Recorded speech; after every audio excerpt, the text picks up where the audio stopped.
It's that time again, time for me to give my 2 cents on another topic, and today we're talking about one of my comfort shows, i.e. a show that I don't know that I actually rank among my favorite shows, but one that I know well enough that if I just need to blow off some steam or kill some time, or I need some noise in the background while I'm working, I can turn it on and I'll always know what's going on. I won't have to pay that much attention, but I'll still get some enjoyment out of it being on. It isn't just white noise. I'm still enjoying myself. I just don't have to focus in order to do so, and that's Friends. I am a big fan of sitcoms, of sitcom tropes, of sitcom structures. I like everything from the often absurd storylines to the cheesy canned laughter.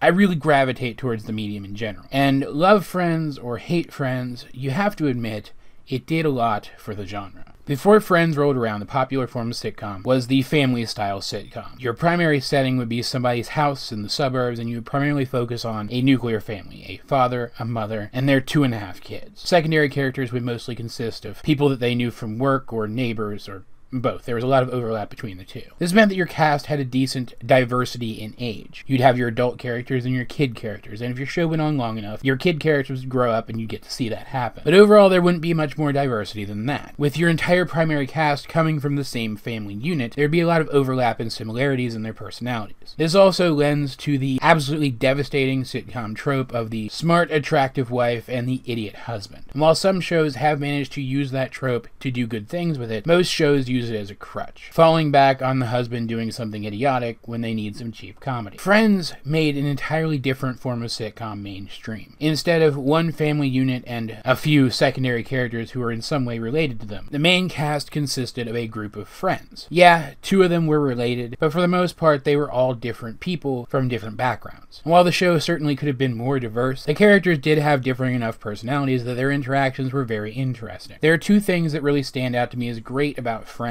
and that is the scenarios and the way that the characters interact in those scenarios. The pitch for the show was a group of friends living through their mid-20s. It did go on long enough that it ended up being about them living through their early 30s and then their mid-30s as well, but the initial pitch was just that, and it was very simple and effective. These were all adults, and yet they were young enough that they didn't really know how to be adults yet. The most adult of them was Ross, who we will talk about later, and yet even he is being forced to reinvent himself by circumstances in his life. Reinvention, in fact, is a huge theme in Friends. Early on, the characters are shown just kind of getting a leg up on what they want to do with their lives. But multiple times throughout the run of the show, each character, with a couple of exceptions, gets the opportunity to change things up, to make a different choice and move in a different direction. It gave the show a quick pace, and for the most part, the writers kept an eye on continuity and made sure the characters' actions made sense, and that they even got arcs, that they grew and they changed more like characters in a drama might. Even when those arcs didn't quite work out, they were appreciated. Because they're all adults with their own distinct lives and not just one family unit with a bunch of the same acquaintances, there was a huge cast of secondary characters in this show. Tons of different people. Boyfriends and girlfriends of the main cast, ex-boyfriends and ex-girlfriends of the main cast. One of my favorite characters in the show is one of Chandler's ex-girlfriends, Janice. I absolutely adore her. Every time she pops back up in the show again is a real treat. And it helped really flesh out this world and make it feel real and alive, because there would be scenes where you'd be at one of their places of work or something, and all of these familiar faces from around their place of work would be there. They'd actually bring the actors and actresses in to play these characters in an episode where they didn't really need to be there. It went a long way towards making this feel like a real living, breathing world that these characters exist in. And unlike other sitcoms, especially sitcoms who has followed in the vein of this one, i.e. something like How I Met Your Mother, for example, Friends never had to resort to really over-the-top outlandish scenarios to find comedy. For the most part, Friends was able to find comedy in mundane things. The relationship between 2 sisters, a flubbed dessert recipe, general relationship angst. The character of Phoebe, played by Lisa Kudrow, is by far the most consistently over-the-top aspect of the show. She started out as kind of a hippie-ish character, but when they realized that Lisa could deliver the most absurd lines completely straight and sell them absolutely, they started to make her character more and more weird. Phoebe never really gets much of an arc. She does eventually realize that she wants to settle down, but that kind of happens all at once. It's not really anything that is built up over time. For the most part, she's just there to be weird and over the top and to be the excessive element of the show. More excessive, over the top, and crazy stories can be built around her character because that's just who she is. And I honestly think she's probably the weakest character in the show, with one exception. She ends up being incredibly inconsistent. She cares about animals, she cares about peaceful resolutions to situations, she strives to to do good for people, and at the same time she can be very selfish, manipulative, angry, and violent. All because the direction they ended up taking her character didn't work out. And Phoebe's character is not the only example of something like this happening in the show. The character of Joey, played by Matt LeBlanc, was originally supposed to be sort of a suave playboy type. And no offense to Matt LeBlanc, because I hear he's a really nice guy. He's not the greatest actor in the world. But when they saw that he could play confused and dopey really well, they adjusted Joey's character to be kind of less intelligent than the rest of the group and kind of dopey. And I think it was one of the best decisions that they made for the show. I may not like some of the aspects of Joey's personality, but I do find him consistently funny. They did something similar as well with David Schwimmer's character, Ross. When the show started out, Ross was just this nice, regular guy who was kind of intellectual, kind of geeky, but he was still just a normal guy. He was going through a rough time in his life. He was trying to get back on his feet, trying to pursue a new romantic interest, and that was basically his entire character. But eventually they realized that David Schwimmer could play angry and possessive really well. And so they played up one particular arc for the character, really overdid it, and drove it into the ground, and got really unenjoyable. Ross is the worst character in the show by a wide margin. His arc consisted of him coming to the realization that he's a needy and manipulative person, and rather than facing those things head on and bettering himself, changing for the better because of that realization, he just ignores it and gets worse. Ross is so thoroughly unlikable through so much of the show. He's a compulsive liar. I can't think of a single major relationship he was in where he didn't tell some huge lie to his significant other at least once. In the case of some characters, like there's a girl, Mona, later on in the series, he lied to her constantly. And yet for some reason, Ross dates some of the coolest people in the show. For some reason, all these really cool, really well-written female characters are drawn to him, and I just don't buy it. There are characters who don't change much, who don't really go through arcs. Chandler and Monica come to mind. Chandler learns to grow up, Monica learns to mellow out, but that's really it. The real star of the show is Rachel. Played by Jennifer Aniston, she starts out as kind of a spoiled brat. She's days away from becoming the trophy wife to an obnoxious orthodontist character. Comes to the realization that she might want something more than that, and with the help of the other members of the main cast, she finds herself. She discovers her passion, she pursues a career in it, grows as a person, her entire personality matures and changes, but in very believable ways. And I genuinely understand why Jen Aniston was so popular while this show was on the air and for a long time afterward. I understand why she's still pretty frickin' popular today, because her character really was the breakout character on this show, and this show was very good, and it's very popular. And yet, despite all of these ups and downs to all of these characters, all of their really good traits and all of their flaws, there are still some times when I absolutely can't stand each of them, and there are times when I find all of them to be really funny. They kind of remind you of real people in that way. None of these are particularly good people at the end of the day. It's not like they're out there building houses for charity or donating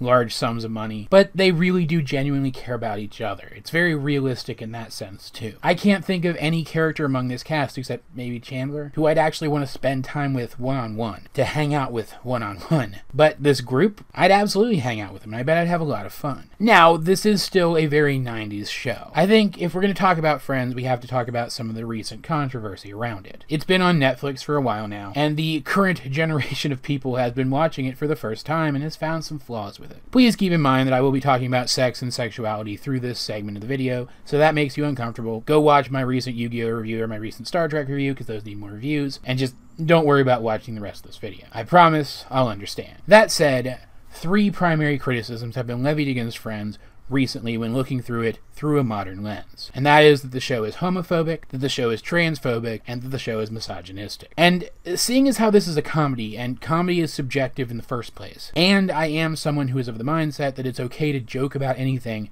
just so long as you're actually joking, I'm not going to dwell on these things too much. Honestly, I don't see it, for the most part. The idea that the show is homophobic comes from the way that Ross treats his ex-wife, his first ex-wife, Carol, who left him after realizing that she was gay and falling in love with a woman. And while he does treat her badly and does treat her partner badly from time to time, I would argue that it's never because they're gay. He will sometimes speak badly of Carol because she left him, and he will speak badly of Carol's new partner, Susan, because she stole his wife away from him. It's never because they're gay. The show is actually very respectful of the fact that they are gay and that they're together. If, for example, Carol had been stolen away from Ross by another man, no one would be criticizing his behavior in these instances. Maybe he shouldn't talk about the two of them behind their backs so much, but he has every right to be upset. It's not as if he's demanding that she come back to him. He obviously wants her to, and he does pursue the topic occasionally. But he always respects her decision. He always accepts it